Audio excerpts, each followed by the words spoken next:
If you are like me, you might sometimes need to fill up some class time after you've finished a one-word image. I teach on a block, so with the full hour and a half, there is often a little time, like 10 or 15 minutes, that we could use before we take the quick quiz. And today I used this activity to fill up the end of a class that had been shortened because of extreme heat. So we didn't do a quick quiz today.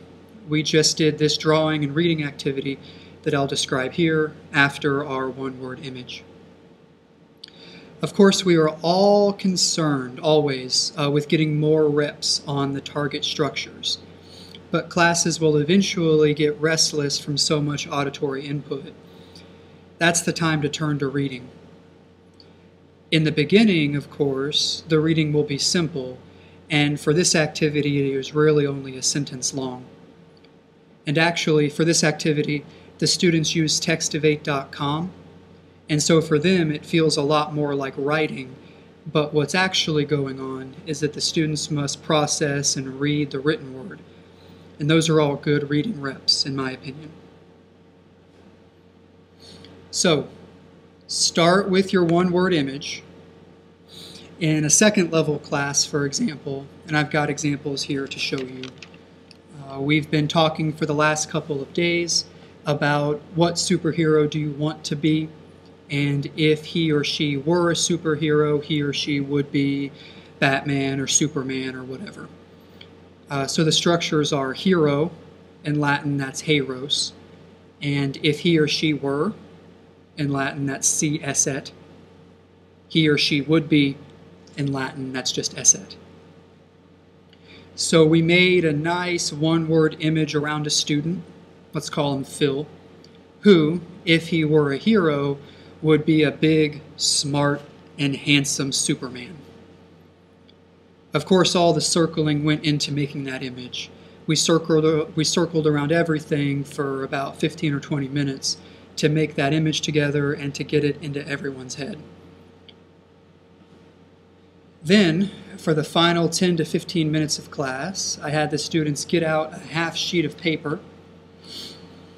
They wrote the title, If He Were a Hero, in Latin, si heros esset, and then they drew a box for a picture, in Latin that's pictura, and below the box they left a space for a sentence, in Latin that's sententia.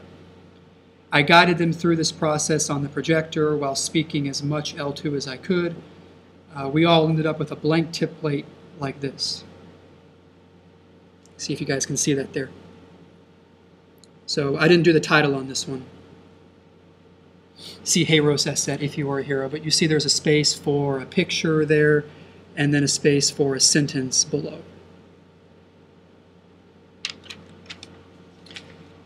All right, I told them not to write the sentence at first, but instead to focus on the picture.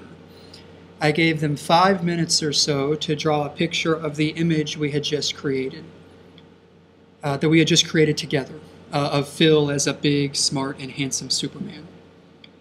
These were second-year students, so most of the instructions should be given, or could be given in L2, with only a little bit of translation into L1.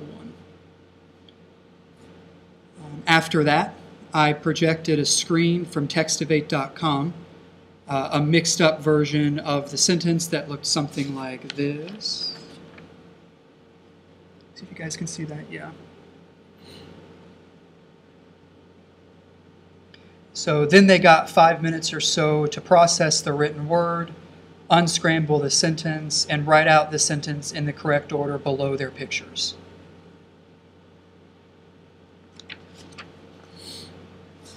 So here is what a couple of students turned in. You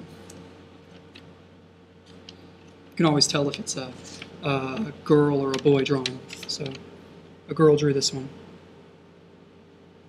You can see the picture there of Phil as the Superman.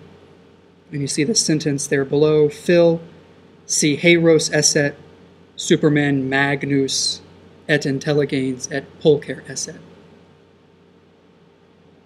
One of my favorite parts about this is always seeing how the students choose to draw the meaning of the different words. So Magnus is a word that means big. It's a big Superman. So you see Smallville here in the picture, and then here's the big Superman. Intelligains is the word for smart. And you see Superman doing some math up here. Sorry, I'm getting this all mixed up in my camera. Doing some math up there showing that he's smart. And then Superman is also handsome, which is Polker. Right there, Polker, handsome. And you can't really see the eyelashes and the kind of blush on the face, but she drew it in there to get the Polker across. And then here was a boy's drawing. So Superman is big in comparison to that little short 6-foot dude. And also, I guess, with his muscles there too. And he's smart, which is the light bulb above his head. And he's handsome, which I guess is that nice haircut. So I really felt like this was a good way to kind of end class and give the students some opportunities, kind of trick them in a way to doing some reading on text-of-8.com. And they wind up with this nice, cute little product at the end with the picture and the sentence that lines up with it. And I guess if you had to fill up a few more minutes at the end of class before a quick quiz or whatever, you could grab a couple of students' pictures, project them on the projector, and then discuss them in L2, in the language you're trying to teach. Even compare and contrast different pictures that different students drew.